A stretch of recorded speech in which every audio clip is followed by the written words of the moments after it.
So magandang araw mga kababayan, and this is Divine PH, and gusto ko lamang pong i-share sa inyo yung dalawang batas po na pinirmahan ni Pangulong Bongbong Marcos ngayong araw. Bali kanina po itong umaga. So yung unang-unang batas po na pinirmahan ni President Bongbong Marcos ay ang Republic Act 11981 or yung That Attack Pinoy Act. Yung pangalawa naman po is the Republic Act number 11982 expanding Republic Act number 10868 or the Centenarians Act of 2016. So una po natin pag-usapan yung Republic Act 11981 or yung Tatak Pinoy Act. Pag sinabing Tatak Pinoy, alam na kagad natin, made in the Philippines. Kumbaga, mga produkto at serbisyo na Tatak Pinoy. 'Di ba?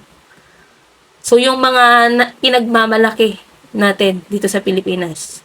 Marami po yan, pinagmamalaki ng bawat probinsya dito sa Pilipinas. So, the Tatak Pinoy Act po ay ito po yung batas na magpapalakas ng partnership ng gobyerno at ng private sector. Bali po sa tulong ng gobyerno at ng private sector, mapopromote po ang mga Filipino products and services ng ating bansa. Sabi nga po ni President Bongbong Marcos, it is about incubating and incentivizing great products that deserve to carry the Made in Philippines trademark. So, kagaya po ng sinabi ko kanina, ito pong batas na ito yung magtutulong na mas palakasin or mas patatagin ang partnership ng pamahalaan ng gobyerno at ng mga private sector. Yung mga kababayan po natin na may mga negosyo na yung mga produkto po nila gawang Pinoy. So yan, malaking bagay po ito. Hindi lamang po sa mga kababayan natin, bagkus malaki pong tulong ito para mapaunlad ang ekonomiya natin. Siyempre, nakaka-proud nga naman, 'di ba? Pupunta ka ng abroad, makikita mo, made in Philippines to, galing to sa bansa namin. Isa to sa mga pinagmamalaki namin produkto, 'di ba? Ang sarap sa pakiramdam nun. Na makikita mo mag-abroad ka, ay may ganito na pala dito, nagtitinda.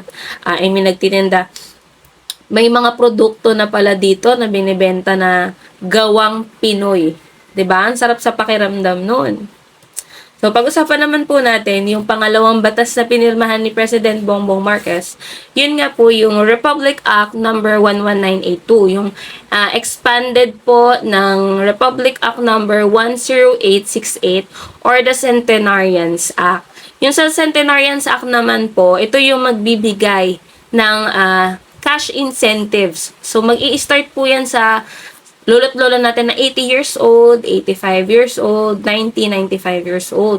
So, may matatanggap po silang cash incentives. Galing po yan sa pamahalaan. Bukod po doon, meron po silang matatanggap. Pag nag 100 years old na po sila, may matatanggap po sila na 100 pesos cash incentive. Galing din po yan sa gobyerno. So, ito pong batas na ito, hindi lamang po sa mga kababayan nating, sa mga lolo't lola nating senior citizen dito sa Pilipinas, pati po yung nasa abroad kasama po. So yan, sabi nga po, idagdag ko na lang din po, sabi nga po dun sa statement kanina or sa speech, the expansion of the coverage of the Centenarians Act is a homage of the Filipino trait of compassion. And in our culture, none are showered with more kind and loving care. With more kind and loving care than our elderly. But they deserve more than cash in an envelope. What they should get is the support infrastructure that every society owes to its graying population. So, dinagdag ko lang po yan dun po sa speech kanina or sa statement kanina.